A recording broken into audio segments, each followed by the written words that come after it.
Muchas gracias, Maggie. Información importante para, intentar comprender algo al menos de lo que sucedió ayer. Es momento de darle la bienvenida, los buenos días al ministro de Desarrollo Social, Martín Lema, a 5 meses de haber iniciado su gestión. Bienvenido. ¿Qué tal, Lorena, Verónica? Un gusto estar acá. Bueno, 5 meses que parece más tiempo, ¿no? Parecen años. 5 años parece más o menos.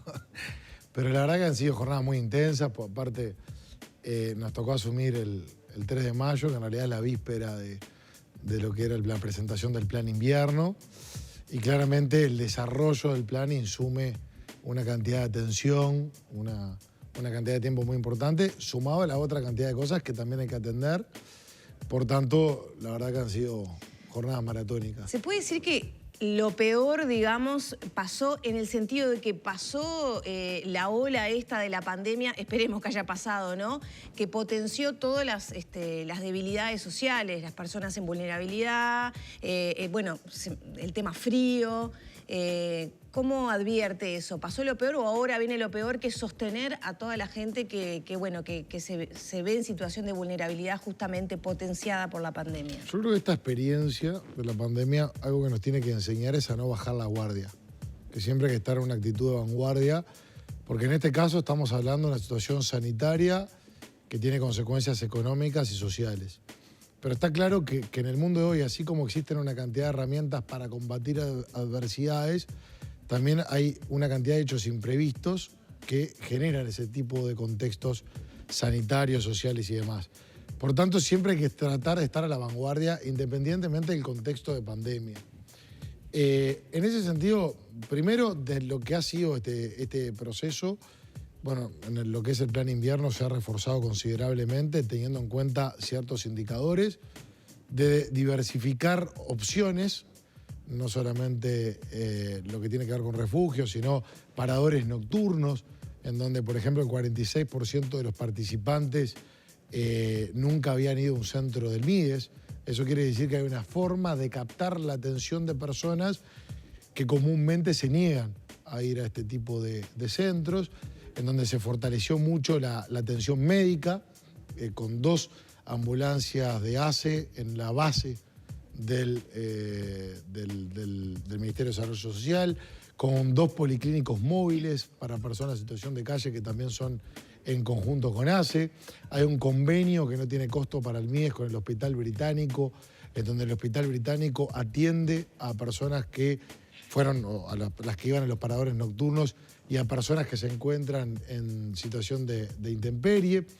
La articulación nos permitió, por ejemplo, con Defensa, en donde lugares donde no había un refugio cerca, unidades de defensa funcionen durante el plan invierno en forma permanente como refugio, a los efectos de incrementar también la atención. Y podemos seguir dando ejemplos en donde se dio una respuesta interinstitucional a lo que es personas en situación de calle. Ya pasó el invierno, pero el plan invierno es hasta el 31 de octubre. ¿Qué va a pasar con toda esa gente que es más que otros años? ¿Qué va a pasar con esa gente ahora, después de que pase el plan invierno? Bueno, nosotros estamos trabajando mucho en las herramientas y oportunidades. Siempre lo que se pone el eje como ministerio es en la superación de las situaciones adversas. Si no, estamos condenando permanentemente a las personas a la dependencia estatal perpetua. Y eso no lo podemos permitir. La otra vuelta, hace unos domingos atrás, fuimos a almorzar a un refugio y un joven que estaba ahí, en un momento, en el intercambio que se dio, dijo una expresión que para mí describe lo que nosotros tenemos que hacer, que es que él quería depender menos del MIDES, o no depender del MIDES. Y en realidad esa expresión es lo que se ajusta a lo que la gente quiere. La gente quiere autonomía, la gente quiere independencia, la gente quiere superar ese tipo de situaciones. Entonces estamos trabajando en muchos aspectos de poder generar oportunidades.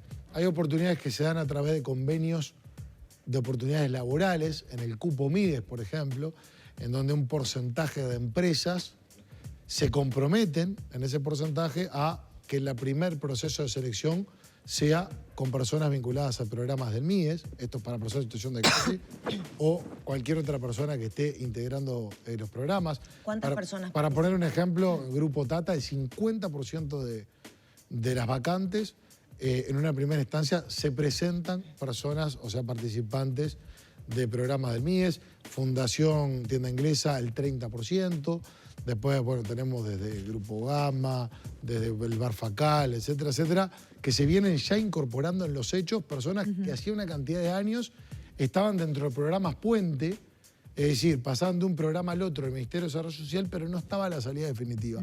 Y estamos trabajando en la generación de programas de egreso. Esto significa programas que den una oportunidad en una primera instancia de trabajo protegido, pero que haya una segunda etapa que tenga que ver con la conexión con el sector privado a los efectos de generar una oportunidad definitiva, no solamente la del trabajo protegido. Y después hay otras herramientas que se vienen dando para tratar de salir de situaciones de vulnerabilidad. Una que estamos en la recta final del análisis tiene que ver con personas que se encuentran en una situación vulnerable desde el punto de vista social y económico. Para graficar lo que estamos diciendo, en marzo de 2020, cuando asume el nuevo gobierno, 837.000 personas se encontraban en una situación vulnerable desde el punto de vista económico y social. 837.000 personas. Acá hay que tener en cuenta que después se le suma la situación de pandemia. Por lo tanto, nosotros tenemos que trabajar en herramientas.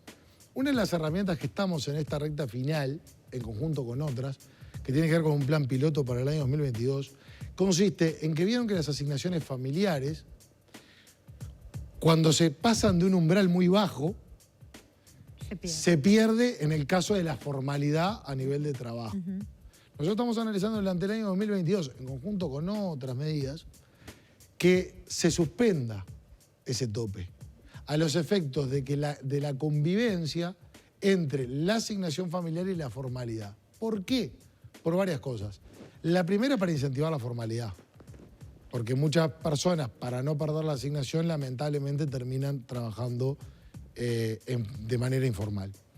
Por otro lado, para dar mayores herramientas, como partimos de la base de una situación vulnerable desde el punto de vista social y económico, la convivencia permite que una parte, el Estado, brinda la ayuda y la otra parte, la persona, en la búsqueda de ese empleo, si termina en forma satisfactoria, conviviendo los dos sistemas, tiene un poder adquisitivo mayor para poder enfrentar ese tipo de vulnerabilidades. Estamos hablando también de otros sectores que pueden verse vulnerados con este aumento de la situación de vulnerabilidad justamente por la emergencia sanitaria, y pienso específicamente, por ejemplo, en la primera infancia. ¿Cómo se está trabajando con respecto a eso? Bueno, se está en rendición de cuentas aprobando lo que es un incremento muy importante, es una rendición de cuentas muy social. Hay 50 millones de dólares que se incrementan en la rendición para primera infancia. En el año 2022 al MIDES le tocaría aproximadamente 30 millones de dólares. ¿Cómo proyectamos acciones para el año 2022? 5 ejes. Primer eje, más acompañamiento. Es necesario, más con la situación vivida, que tiene las consecuencias sociales que estamos haciendo referencia, estar lo más cerca posible de familias que tienen niños entre 0 y 3 años, es decir, hasta cumplir los 4 años. ¿Cómo se da un mayor acompañamiento? Bueno, 3 componentes. El primero, vamos a contratar 70 técnicos para el 2022 a los efectos de fortalecer el seguimiento y el acompañamiento en lo que tiene que ver con crianza. Segundo componente de este primer eje, hábitat para el desarrollo. Quiere decir que cuando los técnicos van a un hogar y se dan cuenta que hay diferentes circunstancias que se pueden mejorar para justamente mejorar las condiciones en las cuales evoluciona el niño, haya la posibilidad de ciertos arreglos o algunas compras determinadas que favorezcan considerablemente la crianza. Y un tercer aspecto complementario al presencial, que tiene que ver con la teleasistencia, que es el seguimiento o el acompañamiento a través de herramientas que nos brinda el desarrollo informático, y para ello vamos a contratar a 35 técnicos también para el año 2022, complementando lo presencial. Segundo eje, captación temprana del diagnóstico social. ¿Qué significa? Así como el recién nacido tiene un diagnóstico clínico, que haya un diagnóstico social de mucho mayor profundidad que permita ver la evolución social del recién nacido. Tanto de él, obviamente, como de la mujer embarazada. Y en este sentido estamos proyectando la contratación de técnicos en todas las maternidades públicas, que son 23, y queremos la presencia de 2 técnicos en cada una de estas 23 maternidades. Eso nos va a permitir la captación temprana, el diagnóstico social y a posteriori el seguimiento de la evolución social. ¿Eso no lo hace Uruguay Crece Contigo? Eso es Uruguay Crece Contigo. O sea, ¿se va a potenciar Uruguay Crece Contigo? Entre otras cosas, sí.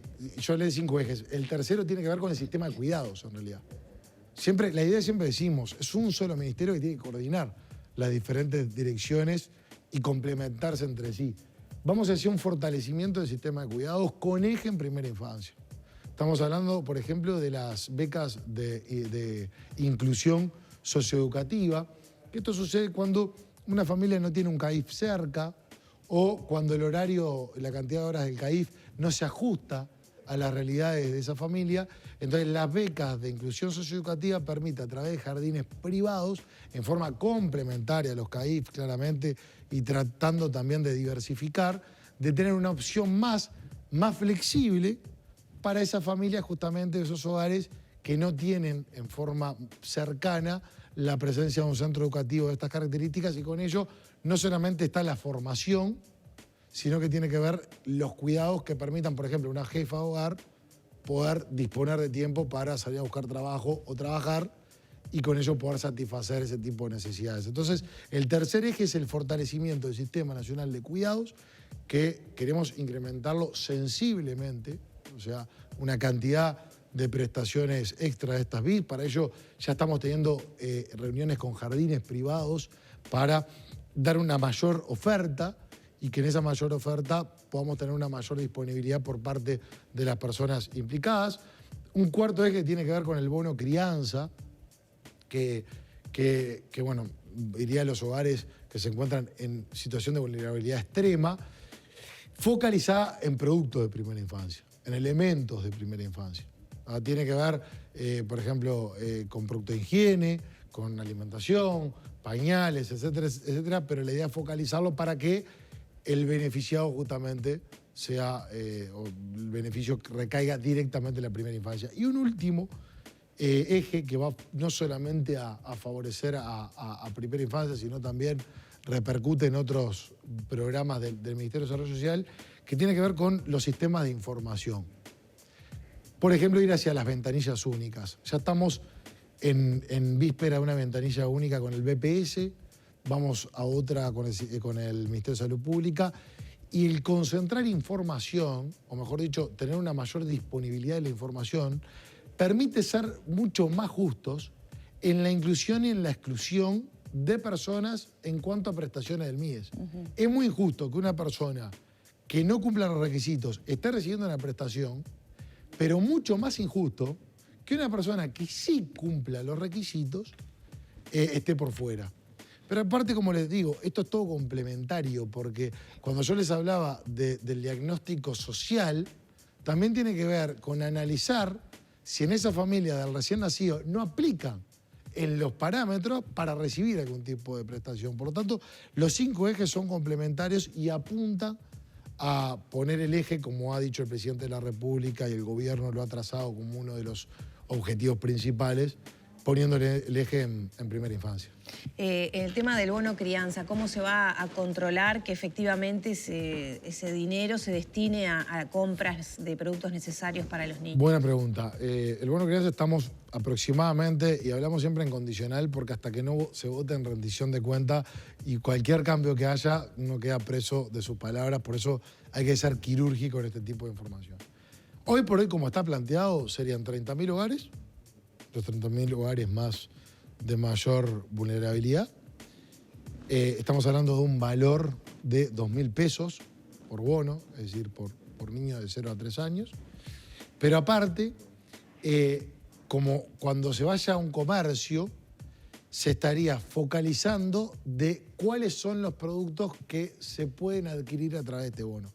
Entonces, a través de un bloqueo informático... Va a ir con la tarjeta de Uruguay Social. Por ejemplo, estamos terminando de delinear, puede ser el TUAP, que es la modalidad por las cuales se dieron o se están dando, porque este mes también va a estar este beneficio de las canastas de emergencia y demás, pero la idea es una focalización a través del sistema informático, es decir, que el sistema informático o habilite los productos que se pueden adquirir por estos hogares o que haga un bloqueo de los productos que no se pueden adquirir por considerarlos que no entran en la órbita del espíritu de la acción que tiene que ver con el fortalecimiento de la primera infancia. En otras temáticas preocupantes, bueno, hace poco se dio a conocer que la DINALI, esta organización que apoya justamente a quienes son liberados de distintos centros carcelarios, pasa también a la órbita del MIDES. ¿Cómo se va a trabajar al respecto? ¿Cuál es la orientación que se le va a dar a ese sustento? Todos sabemos la importancia que tienen esos primeros pasos una vez egresados de los centros carcelarios, que hacen a lo que pueda pasar después con esa persona, directamente vinculado con la oportunidad o la falta de oportunidades. Bueno, primero con el ministro Heber definimos que pase de la órbita del Ministerio del Interior a la órbita del MIDES. La idea es fortalecer la impronta social que se le da a las personas cuando recuperan la libertad. Ahí tenemos un tema que nos interpela como sociedad, que es cómo tomamos a la persona que recupera la libertad. Sí, o le tratamos de dar herramientas y oportunidades. Y que la DINALI hace años que existe y ha tenido experiencias muy interesantes, pero a muy baja escala, ¿no? O sea, el problema de raíz no se ha podido cambiar. No digo que sea fácil. Bueno, ahora se lo lleva el MIDES. Con mucho entusiasmo va a ingresar en lo que es la Dirección de Protección Social y recién le decía, tenemos dos caminos. O las herramientas y oportunidades o los condenamos socialmente a la reincidencia. ¿Qué cambios se van a procesar ahí? Porque muchas veces pasa que la persona que sale no tiene ni dónde vivir. Usted lo mencionaba antes de comenzar la nota, ¿no? Más de la mitad de las personas que están en situación de calle estuvieron privadas de libertad, sin lugar a dónde ir, con tema de consumo abusivo, a veces cero capacitación laboral o niveles educativos muy bajos. Son todo dificultades para reinsertarse en el sistema, ¿no? Bueno, sí, el 54%, según Censo 2020, de las personas que se encuentran en situación de calle, en algún momento estuvieron privadas de libertad. Por lo tanto, ahí hay una giratoria en donde hay una referencia directa. Estamos ya en la etapa de transición. La idea es que la directora, Fernanda Auesper, haga una integración y una concepción de la protección social que exceda la conexión calle con la situación de privación de libertad, para justamente poder que esas oportunidades o herramientas que se están trabajando para personas en situación de calle también se lleven a lo que es el área de la persona que recupera la libertad. Porque ahí nosotros tenemos que hacer una integración de nuestros equipos y tenemos que hacer dialogar diferentes direcciones del Ministerio de Desarrollo Social a los efectos de dar un enfoque integral. Y en ese sentido vamos a trabajar. Primero estamos haciendo un análisis del inventario de todo lo que se encuentra hoy en la DINALI. En un ratito incluso tenemos una reunión que tiene que ver con este tema. Después hay ejes que para el Ministerio son claves, que son las herramientas y oportunidades. Y en ese sentido, cuando hablamos de herramientas y oportunidades, tenemos que tenerlo con la concepción muy abierta. Obviamente que oportunidades laborales, pero después... Y de capacitación, porque... Bueno, de capacitación estamos con diferentes centros educativos, ahí no quiero todavía comprometerme. Sí les puedo decir que en el corto plazo va a haber novedades en lo que tiene que ver con la formación. Formación desde oficios, formación de diferentes áreas que puedan generar una mayor inserción laboral. Los convenios que estamos haciendo del cupo MIDES con empresas también es una forma de que se tenga oportunidad. Y en este tema puntual ya nos ha pasado de que se ha mostrado un particular interés por varias empresas de ver cómo se establece ese canal de comunicación en donde personas que recuperan la libertad también puedan mirar con ilusión o con expectativa esa oportunidad laboral. Pero también para las empresas tiene un beneficio en cuanto a algunas exoneraciones. Hay una parte por ley, pero el cupo MIDES en sí, lo que se hace es seguimiento de programas nuestros y en sí no tendría una exoneración. Sí otros programas que estamos proyectando, que si quieren lo hablamos para el año 2022, que es el programa de egreso, que recién estaba haciendo referencia, que la idea es que desde los distintos programas donde se lleva adelante una cantidad de acciones, esté la oportunidad de la salida definitiva del Ministerio de Desarrollo Social. Porque si no, lo que decíamos en un principio es la dependencia perpetua. Y acá siempre decimos, la mejor acción social es aquella que la persona la necesita cada día menos. Porque si la necesita en forma crónica, se torna una acción de dependencia social, no una acción social propiamente dicha. Entonces, en ese sentido, tanto en la Dirección Nacional de Apoyo al Liberado, en la órbita de protección social se buscan oportunidades, pero también las oportunidades tienen que ver con la inserción social en oportunidades recreativas. Nos pasó una cosa el otro día que fue muy buena. Hicimos un taller de arte un sábado, hace 3 sábados atrás, en el INJU, en el Instituto Nacional de Juventud. Una persona mayor, justo en días donde se conmemora el Día Internacional, una persona mayor, el día anterior, la noche anterior, no quería ir a este taller de arte. La educadora lo convenció de ir. Y resulta que cuando fue al taller, la evolución que hizo por tener una actividad, por concentrarse, fue realmente sumamente significativa. De hecho, después nos enteramos que esta persona había estudiado Bellas Artes y me acuerdo que había pedido materiales que eran materiales de vanguardia. O sea, claramente estaba hablándole de igual a igual a las 2 personas que estaban dando el taller. Entonces, quiere decir que la actividad recreativa no solamente permite mantener una cantidad de tiempo dentro de una actividad, sino también que la persona está dando lo propio, está innovando, está inventando, está creando. Entonces, siempre también decimos, esto se trata de dar y de recibir en forma permanente. Entonces, ese tipo de inserciones también son importantes. Inserciones como la que nos permite el convenio con la selección uruguaya, en donde tenemos una cantidad de entradas por partido de la selección. Hubo gente que por primera vez fue al estadio. Y a la gente le cambia el estado de ánimo, le cambia para bien, se siente considerada, se siente que dentro de su rutina, dentro de sus actividades, hacen una cantidad de acciones que le permite también la ayuda a esa inserción social. Lo mismo tenemos un convenio con el SODRE y lo mismo vamos a seguir generando ese tipo de oportunidades. Por eso es tan importante ver en forma integral el tema y con acciones complementarias. Sin lugar a dudas que la cultura ahí tiene un rol muy importante. En cuanto a la DINALI, ¿se va a mantener la posada del liberado? Sí, la idea, funcionando actualmente. sí, la idea es, ahora justo como estamos en transición y todavía no está votado, hay una cantidad de información que nos vamos a ir enterando. Sí podemos decir que aproximadamente de 7.000 personas que recuperan la libertad por año, aproximadamente, la DINALI estaría atendiendo a 1.800. Lo que vos decías, Lorena, que nos ha pasado en el interior, cuando vamos a visitar los INR, es necesaria una mayor descentralización de la DINALI. Nos consta que en el Ministerio del Interior estaba esa preocupación y ocupación, pero se trata ahora, en un trabajo de mayor coordinación todavía, ver de qué forma, porque también hay una fundación que se llama Caleidoscopio, que es una fundación del año 2017, que también permite el ingreso de ciertos recursos y de algunas de estas oportunidades. Ahora estamos en la etapa de transición para definir ese plan de acción que nos permita en forma complementaria con acciones que el Ministerio de Desarrollo Social ya viene llevando adelante para dar una mayor atención en ese sentido. Pensando también en núcleos más complicados, porque bueno, están esas historias o esas anécdotas de situaciones particulares que se puede ver una evolución, pero también hay un núcleo más complicado que quizás se puede detectar en más profundidad en quienes están en situación de calle o quizá algunos de los liberados que tiene que ver también con un tema sanitario relacionado con adicciones.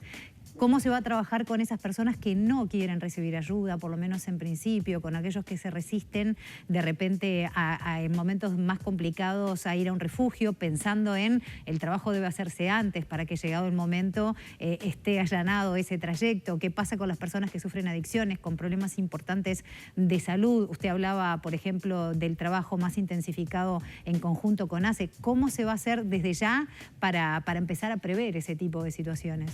Primero, en lo que tiene que ver con la DINALI, el MIDE ya tiene oficina, la idea es incrementarlo en la medida de lo posible, en lo que sería la etapa de pregreso, es decir, 6 meses antes. Esto nos va a permitir tener una trazabilidad mayor, porque estamos en el pregreso, que nos permite esa preparación de acciones, y en la salida definitiva o en la salida de la persona privada de libertad. Como tu pregunta, Verónica, entiendo que va más que nada a personas en situación de calle general. Estamos en permanente coordinación con ACE. De hecho, antes de entrar al canal estaba hablando con Leonardo Cipriani. La idea es, bueno, alguna iniciativa que tenga que ver con centros diurnos que atiendan adicciones. También estamos con la Junta Nacional de Drogas. Ayer estuvimos reunidos con el secretario, con Daniel Radío. Y sí hay que trabajar con mayor profundidad el tema de las adicciones, porque entre otras cosas, muchas de las cosas de las acciones que yo decía tienen que ver con las consecuencias. Adicciones, problemas de salud mental, problemas de convivencia, que como consecuencia trae esa situación de calle. Ahora, así como atendemos las consecuencias, tenemos que buscar de qué forma integral atendemos las causas que llevan a esas consecuencias que se vienen atendiendo. Y justamente la idea es profundizar el trabajo en las causas. Una de las cosas que hicimos, ni bien asumimos, fue contratar a un especialista en adicciones y salud mental, porque si bien esto implica un trabajo interinstitucional, no es el MIES quien necesariamente tiene esos recursos humanos, ¿por qué lo contratamos y lo consideramos clave? Para ayudarnos a golpear otras puertas del Estado, para ayudarnos a coordinar mejor con la Junta Nacional de Drogas, para ayudarnos a coordinar mejor con ACE, para ayudarnos a coordinar mejor con la División de Salud Mental del Ministerio de Salud Pública, etcétera, etcétera.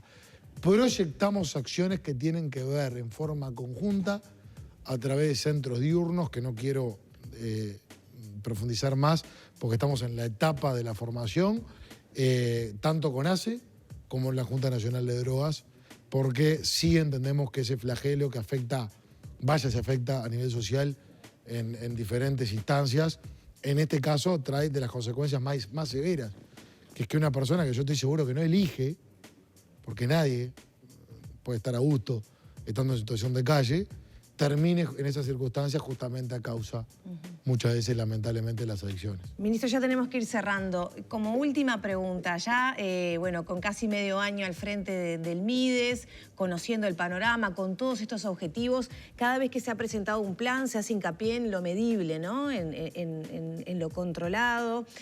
¿Cuál es su prioridad de cara a cuando termine la gestión? ¿Qué es lo que usted desearía? Bueno, si cumplí esto, siento que cumplí con el objetivo. Participantes más independientes y autónomos.